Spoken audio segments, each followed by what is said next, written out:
எங்க அம்மா 7 உள்ள வத்துச்சு. இந்த இடி விழுந்துருச்சு. 8வது ஒரு பொம்பளை பிள்ளை வேணும்னு எங்க ஆத்தா முயற்சியை நிப்பாட்டல. 8வது பொம்பளை பிள்ளை வேணும்னு எங்க ஆத்தா மாரியாத்தாவுக்கு பால் கூட எடுத்துச்சு, காளியாத்தாவுக்கு வெறும் கூட எடுத்துச்சு, முனியாண்டிக்கு பிளாஸ்டிக் கூட எடுத்துச்சு. ஆனா அது எடுத்தது பூரா பக்கத்து வீட்டுக்காரன் கூட. சண்டைக்கு வந்து எங்க ஆத்தாவை மசுரை பிடிச்சி அறுத்துட்டேன். 8வது ஒரு பொம்பளை பிள்ளை வேணும்னு எங்க அப்பா போய் எங்க அம்மா காலில் கும்பிட்டு விழுந்து, ஒரே ஒரு தடவை நீ மாசமாறிடின்னு சொல்லும் போது எங்க அம்மா சொன்னிச்சு, போறையா தோசை கரண்டியை பழுக்க காய போட்டு வெதரில் இழுத்து விடுவாங்க. எங்க அப்பா நினைச்சு பார்க்குறாரு, அவர் வாழ்க்கையில் அது நடந்திருக்கும் போல.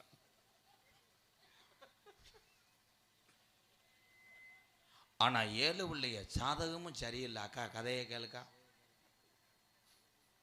7 உள்ள சாதகம் சரியில்லைன்னு எதிர்த்த விட்டு அங்குச்சாமி சொல்ல கேட்டு பொண்ணுச்சாமியை கூட்டிக்கிட்டு எங்க அப்பா கன்னிச்சாமி வண்டியில் போனார்.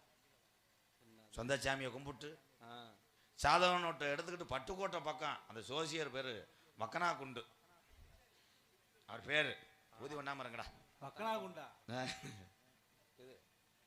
சாதக நோட்டை கொண்டு போய் சோசியர்கிட்ட கொடுத்து எங்க அப்பா 7 பேர் ஜாதகத்தை பாருங்க சாமின்னு கும்பிட்டு விழுந்தார். கும்பிட்டு விழுந்த எங்க அப்பாவை சோசியர் நிமித்துக்கிட்டு கன்னத்துல 2 அறை விட்டேன் எங்க அப்பா. எங்க அப்பா கொண்டு போனது சாதக நோட்டு கிடையாது, 100 அட்டை.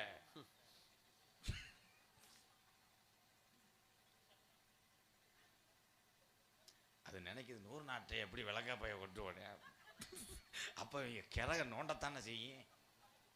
திருப்பி எங்க அப்பா வீட்டுக்கு வந்தார். வீட்டுக்கு வந்துட்டு பட்டுக்கோட்டை பக்கம் 5 நேரம் செல்லின்னு இங்கிட்டு கந்தரவ கோட்டை போகாம சாதக நோட்டை மறுபடியும் எங்க அப்பா எடுத்துக்கிட்டு சிவகங்கை சிங்கமுனாரி புத்தூர்கட்டு பாண்டி பாண்டிக்கிட்ட போனார். அவர் அப்ப ஜாதகம் பார்த்தார். பாண்டியன்னு எங்க அண்ணன் தானே அப்ப பார்த்தார். அப்புறம் தானே கட்டு போட்டது. சிவகங்கை மாவட்டம் சிங்கமுனாரி புத்தூர்கட்டு பாண்டி எல்லாருமே மக்களே அப்படின்னு எங்க அப்பாட்ட சொல்லி எங்க அப்பா போய் பாண்டிக்கிட்ட சாதகத்தை கொடுத்தாரு. பாண்டி உலக்கை எடுத்துட்டு எங்க அப்பா காலை ஒடிச்சு கட்டை போட்டு விட்டார். எங்க அப்பா கொண்டு போனது சாதக நோட்டு கிடையாது, காது ஊத்து மொய் நோட்டை தூக்கிட்டு போயிருக்கேன். சரின்று நேரமே சரியில்லை. மறுபடியும் வீட்டுக்கு வந்தார் எங்க அப்பா. எப்பயாவது சரியா சாதக நோட்டை எடுக்கணும்னு கருவாட்டு பானைகள் எங்க ஆத்தா சாதக நோட்டை அமைக்க வச்சிருக்கு. பானையை உடச்சிக்கிட்டு சாதக நோட்டை எடுத்துக்கிட்டு போயிட்டாரு இளையாங்குடிக்கு. அங்கிட்டு அந்த சோசியரை வந்து கோப்தாங்கி